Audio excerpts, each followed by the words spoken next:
ياسين والقرآن الحكيم إنك لمن المرسلين على صراط مستقيم تنزيل العزيز الرحيم لتنذر قوما ما أنذر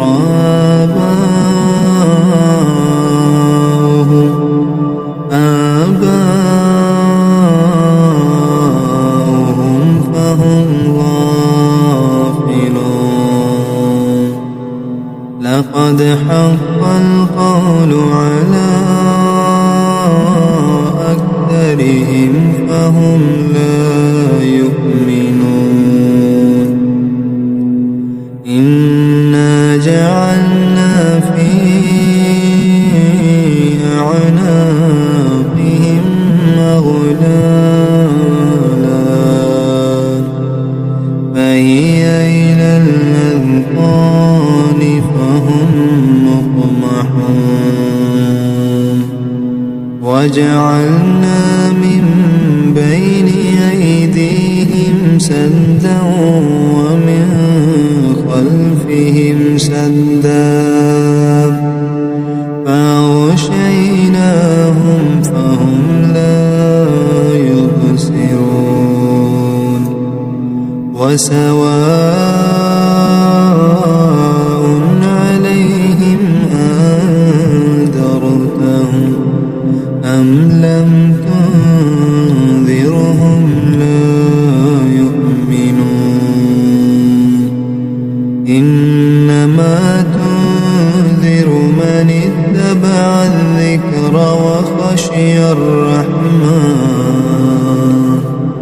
وخشي الرحمن بالغيب فبشره بمغفرة وأجر كريم إنا نحن نحيي الموتى ونكتب ما قدموا وآثارهم وكل شيء أحصيناه في إمام مبين واضرب لهم مثلا أصحاب القرية إذ جاءها المرسلون إذ أرسلنا إليهم اثنين فكذبوهما فعززنا بثالث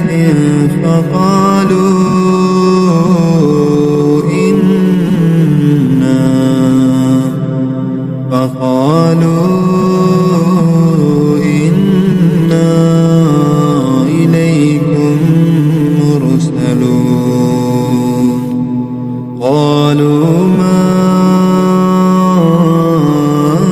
أنتم إلا بشر مثلنا وما أنزل الرحمن من شيء إن أنتم إلا تكذبون قالوا ربنا يعلم إنا إليكم لمرسلون وما علينا إلا البلاغ المبين قالوا إنا تطيرنا بكم لئن لم تنتهوا لنرجمنكم وليمسنكم يمسنكم منا عذاب أليم قالوا طائركم معكم أئن ذكرتم بل أنتم قوم مسرفون وجاء من أقصى المدينة رجل يسعى قال يا قوم اتبعوا المرسلين اتبعوا من لا يسألكم أجرا وهم مهتدون وما لي لا أعبد الذي فطرني وإليه ترجعون أأتخذ من دونه آلهة إن يردني الرحمن بضر لا تغني عني شفاعتهم شيئا ولا ينقذون إني إذا لفي ضلال مبين إني آمنت بربكم فاسمعون قيل ادخل الجنة قال يا ليت قومي يعلمون بما غفر لي ربي وجعلني من المكرمين وما أنزلنا على قومه من بعده من جند من السماء وما كنا منزلين إن كانت إلا صيحة واحدة فإذا هم خامدون يا حسرة على العباد يا حسرة على العباد ما يأتيهم من رسول إلا كانوا به يستهزئون ألم يروا كم أهلكنا قبلهم من القرون أنهم إليهم لا يرجعون وإن كل لما جميع لدينا محضرون وآية لهم الأرض الميتة وأحييناها وأخرجنا منها حبا فمنه يأكلون وجعلنا فيها جنات من نخيل وأعناب وفجرنا فيها من العيون ليأكلوا من ثمره وما عملته أيديهم أفلا يشكرون سبحان الذي خلق الأزواج كلها مما تنبت الأرض ومن أنفسهم ومما لا يعلمون وآية لهم الليل نسلخ منه النهار فإذا هم مظلمون والشمس تجري لمستقر لها ذلك تقدير العزيز العليم والقمر قدرناه منازل حتى عاد كالعرجون القديم لا الشمس ينبغي لها أن تدرك القمر ولا الليل سابق النهار وكل في فلك يسبحون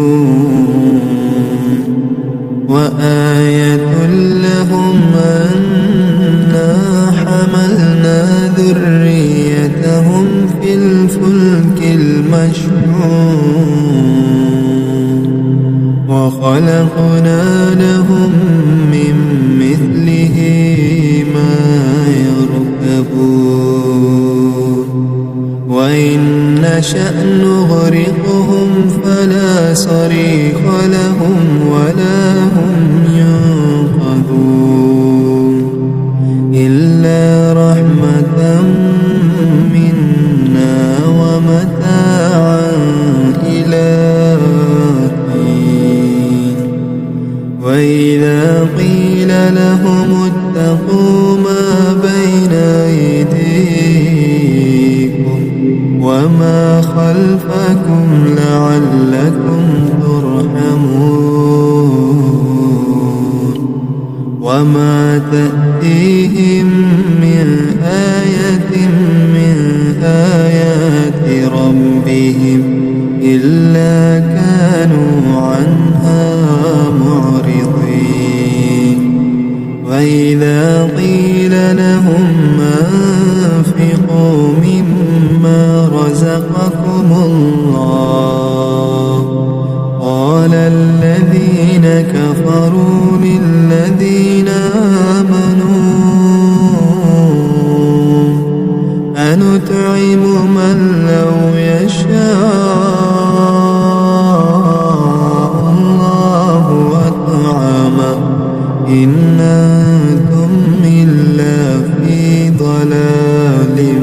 مبين ويقولون متى هذا الوعد إن كنتم صادقين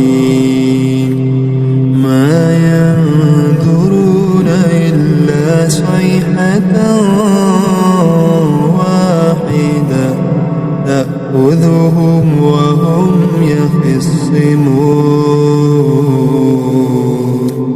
فلا يستطيعون توصية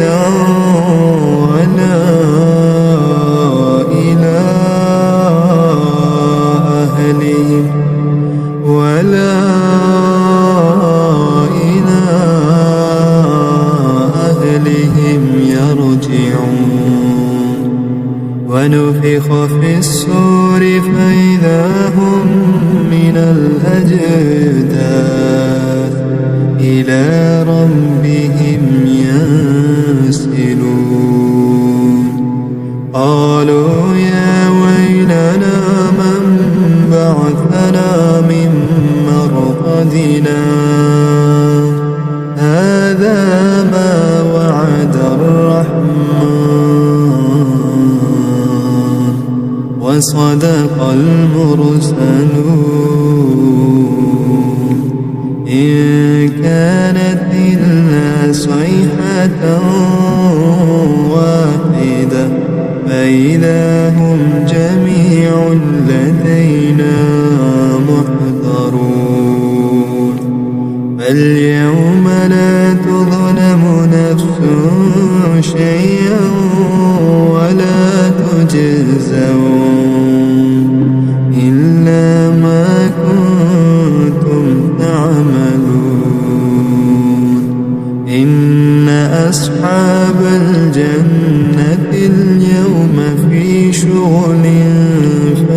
فاكهون هم وأزواجهم في ضلال على الأرائك متكئون لهم فيها فاكهة ولهم ما يدعون سلام قولا من رب رحيم وامتازوا اليوم أيها المجرمون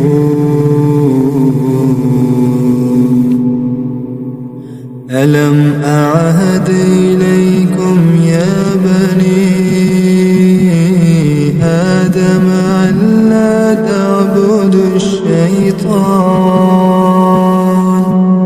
إنه لكم عدو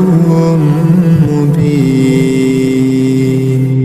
وأن اعبدوني هذا صراط مستقيم ولقد أضل منكم جبلا كثيرا أفلم تكونوا تعقلون هذه جهنم التي كنتم توعدون اصلوها اليوم بما كنتم تكفرون اليوم نختم على أفواههم وتكلمنا أيديهم وتشهد أرجلهم بما كانوا يكسبون ولو نشاء لطمسنا على أعينهم فاستبقوا الصراط فأنى يبصرون ولو نشاء لمسخناهم على مكانتهم فما استطاعوا مضيا ولا يرجعون ومن نعمره ننكسه في الخلق أفلا يعقلون وما علمناه الشعر وما ينبغي له إن هو إلا ذكر وقرآن مبين لينذر من كان حيا ويحق القول على الكافرين أولم يروا أنا خلقنا لهم مما عملت أيدينا أنعاما فهم لها مالكون وذللناها لهم فمنها ركوبهم ومنها يأكلون ولهم فيها منافع ومشارب أفلا يشكرون واتخذوا من دون الله آلهة لعلهم ينصرون لا يستطيعون نصرهم وهم لهم جند محضرون فلا يحزنك قولهم إنا نعلم ما يسرون وما يعلنون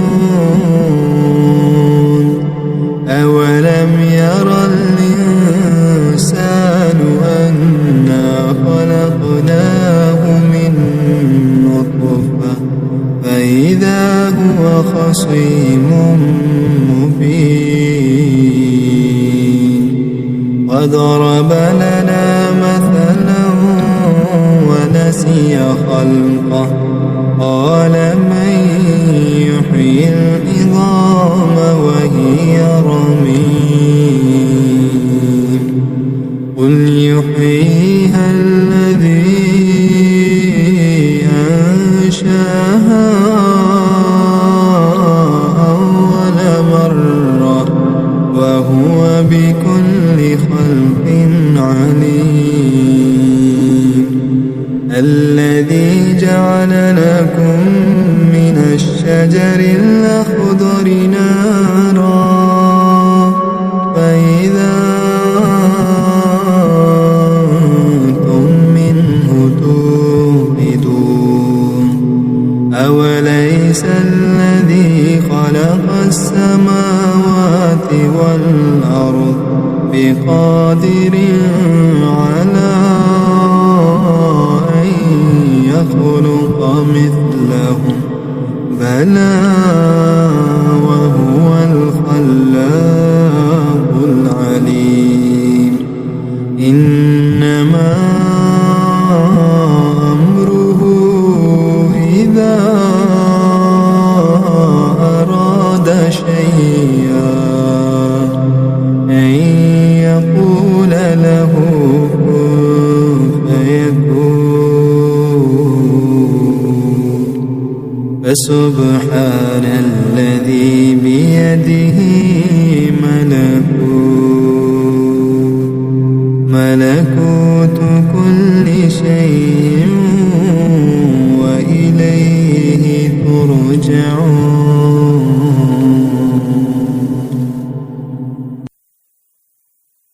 تبارك الذي بيده الملك وهو على كل شيء قدير الذي خلق الموت والحياة ليبلوكم أيكم أحسن عملا وهو العزيز الغفور الذي خلق 7 سماوات طباقا ما ترى في خلق الرحمن من تفاوت فارجع البصر هل ترى من فطور ثم ارجع البصر كرتين ينقلب إليك البصر خاسئا وهو حسير ولقد زينا السماء الدنيا بمصابيح وجعلناها رجوما للشياطين وأعتدنا لهم عذاب السعير وللذين كفروا بربهم عذاب جهنم وبئس المصير إذا ألقوا فيها سمعوا لها شهيقا وهي تفور تكاد تميز من الغيظ كلما ألقي فيها فوج سألهم خزنتها ألم يأتكم نذير قالوا بلى قد جاءنا نذير فكذبنا وقلنا ما نزل الله من شيء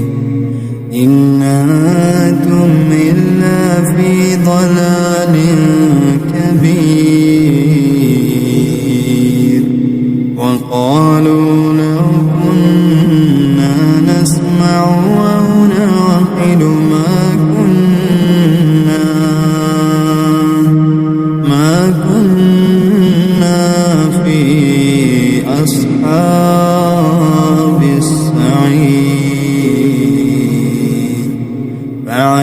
فاعترفوا بذنبهم فسحقا لأصحاب السعير إن الذين يخشون ربهم بالغيب لهم مغفرة وأجر كبير وأسروا قولكم أو اجهروا به إنه عليم بذات الصدور ألا يعلم ما خلق وهو اللطيف الخبير هو الذي جعل لكم الأرض ذلولا